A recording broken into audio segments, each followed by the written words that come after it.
investir le mel noonu ci biir région bi bon on a eu une différence sur discussion élection yi passé mais ñun suñu option mooy de dire par exemple imaginez par exemple ce qu'on avait fait chantier de Thiès yi on a eu 4 mais imaginez aujourd'hui nga si jël si région naturelle du Sénégal nga mettre en place un dispositif institutionnel faut nekk en fait nga verser fa 100 milliards sur le budget par année tu règles plusieurs questions en même temps benn exode rural bi dafay taxaw. mais loolu Macky Sall defoon na ko fii ci ba muy région conseil avec les conseils décentralisés. oui conseil des ministres région bu nekk ñu xëpp fa ay milliards. mais c'est pas la même chose. c'est-à-dire boobu y avait benn effet d'annonce y avait campagne bu yegg si ak autres mais là moi je veux que mu nekk une organisation institutionnelle. il faudra même que si région yi mu am une assemblée délibérante am koo xamante ne dañ ko fay nommer. et sur les 100 milliards yi ngay def si région bi amul si benn loo xamante ne day dem fonctionnement 100 milliards d'investissement la. S'il y a des salaires, l'État trouvera les moyens de payer les salaires. Mais c'est 100 milliards réels d'investissement. Point. ñoom si seen biir ñooy seet lu ñu soxla dañoo bëgg ab lycée technique ñu def ko dañoo soxla école des métiers ñu def fa école des métiers dañoo soxla hôpital ci biir dëkk bi ñu def fa hôpital dañoo soxla centre bi forme ay sages-femmes yu bees oui ñu def fa dañoo bëgg centre de recherche ñoom ñu décider def ko donc dañoo bëgg a defar tali bu def nii ñoom ñu defar seen donc c'est 100 milliards de trucs et qu'est-ce qu'il faut faire da ngay jox faveur entreprise yi nangoo implanté wu ci biir dëkk bi à partir de ce moment man nga xam ne je suis de Toucar de Ngangaram de Diakhao nekk fii Dakar su fekkente ne damaa bëgg a capter cet argent là damay dem delluwaat sama dëkk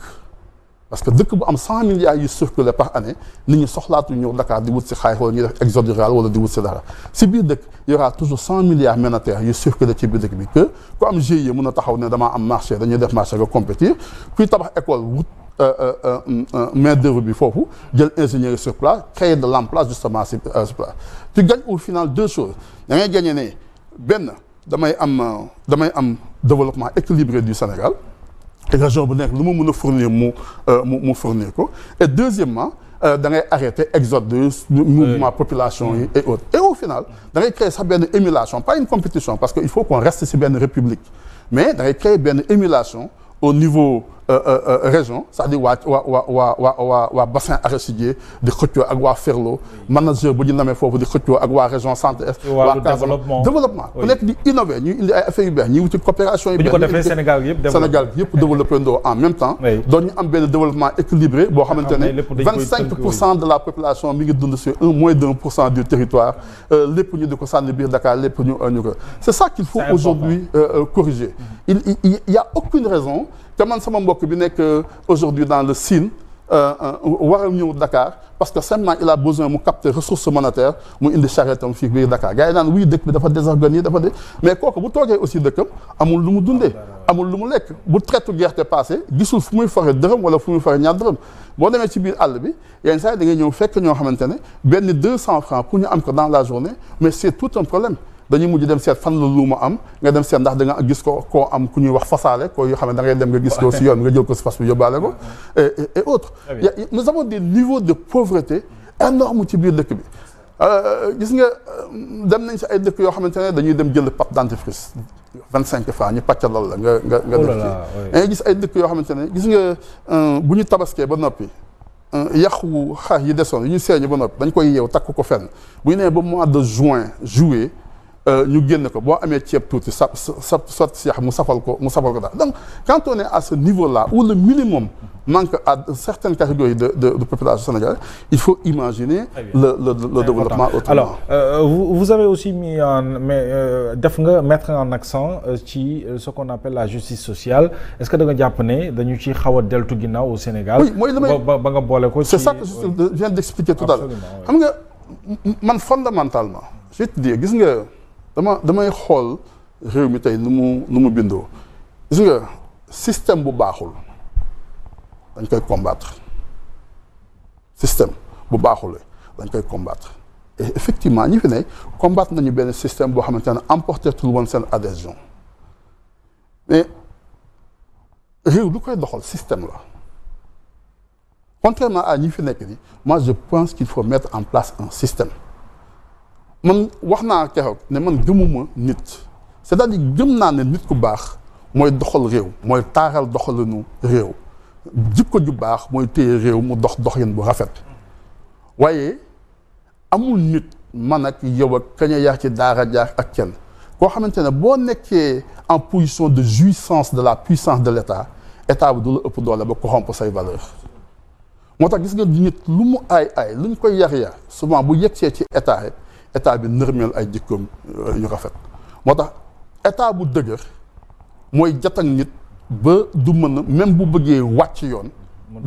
du ko mën gis nga ce qu'il nous faut réussir c'est mettre en place un système boo xamante ne man su ma nekkoon président de la République suba ñu amante maak yow problème même su ma bëggee fayu si yow dama mën a fayu c'est ça qu'il faut parvenir à faire il nous faut construire état république vraiment de façon très sérieuse boo xamante ne ça ne dépendra plus du bon vouloir des gens man lu ma bëgg lu ma gëm lu ma naqari lu ma neex lu ma naqari moo tax mën a wax la dañu fa un état ne s'énerve pas tu peux pas être un état énervé l'état doit être impersonnel dépasser ñu ñun ñëpp et bu ñu parvenir à mettre en place un système comme ça et dans toutes choses nga man quand on me dit Mohamed suñu waxee ne ma diw dafa sàcc détourner 500 milliards man j'ai pas de problème mu ki nit détourner 500 parce que nit bu jekkoo 500 milliards mën na ko détourner lu dëgg lii sama problème mooy que ce soit possible c'est ça qu'il faut régler pourquoi c'est possible qu'au Sénégal nit mën a détourner 500 milliards. alors que waroon nañu mën a teg ay mécanismes. yu permettre yéen seen fii nii entreprise bi ngeen yor. bu fa nit détourner 100 000 francs balaa ngoon comptable bi xam ko. pourquoi ab entreprise bu mag yi nekk si biir dëkk bi ñu nekk si téléphone ñu nekk si banque yi. pourquoi doo fa dégg ne dañ faa détourner xaalis. pourquoi France doo fa dégg dañoo détourner xaalis oui dina am corruption dina am dessous de table mais détourner de l'argent il faut vraiment que mu am système bu am ay failles pour nga mën ko moo tax moi je dis il faut mettre en place un système boo xam ne man daf muy tënk day tënk keneen lan moo tax président africain tubaab yi di wut ci financement fii le problème de financement libyen boobu lu ko indi parce que France ñooñu ëpp xaalis foofu waaye président bi mënut a tibb sa xaalis réew mi fay campagne am mécanisme yi ñuy teg moo tax il faut mettre en place un système buy tax nit même boo ko bëggee suba. même boo bëggee bon suba doo ko mën très bien même bu la Mouhamed Diop neexul doo ko mën. même bu la Sen TV neexul. mënoo tëj Sen TV mënoo leen a wàññee dara. parce que yoon moo la tënk yoon moo leen. très bien alors dinañ ñëw sax dugg ci carrément ci ce qu'on appelle la reddition des comptes beneen xëy na bon question bu mujj moo bëggoon laaj par rapport ak parti bi nga jiite maintenant bëgg a dagaan baatu askan wi ëllëg dañu ci gis ne évidemment da nga def une priorité ci une démocratie interne plus inclusive c'est-à-dire parti yu bëri gis nañu ne ka nekk ca bopp ba rek mooy buum mi mooy def lu ko neex sans concertation loolu yow bëggoo mu dal la. non c'est fini c'est-à-dire que man bëgguma am parti bu tudd Moussa Tine. nga xam ne Moussa Tine rek. non man bëgguma am loolu. waaw waaye man damay am ay contradictions ci sama biir parti. xam nga man toog naa benn yoon ma démissionné ma suspendre sama activité parce que je considère que c'était sama responsabilité la. mais parce que le parti là les gens dañuy def nii aussi. parce que ñoo ko bokk ñoo ko taxawalandoo ñoo ko defandoo lépp. ñun dañoo am sax système boo xam ne man su ma bëggee cotisation dañu naan cotisation bi lii la man su ma amee sama xaalis yéen a ko paas ma may ko paas mais cotisation moom maa ngi ñëpp ko tolloo parce que il faut créer cette démocratie ak égalité bi si biir parti respecter statut yi respecter règlement intérieur prise de décision yi ñu am fu ñu koy jaayee bu lu am rek on en discute autour justement d'une table il est arrivé des moments où le parti ne voulait pas de faire certaines choses c'est vrai c'est pour ça que bu mu yaa échoué man maa ko assumé personnellement je suis venu dire aux gens écoutez dans la situation bi ma nekk aujourd'hui il va être difficile pour man ma bañ a dem à ce niveau-là et les gens ont accepté de me suivre bu mu nee ba échoué nag j'ai dit aux gens c'est ma responsabilité. Absolument. Et vraiment l'éthique de responsabilité veut que boo juumee aussi nga assumer responsabilité nga delluwaat affaire bi et puis bon moo ko c'est important alors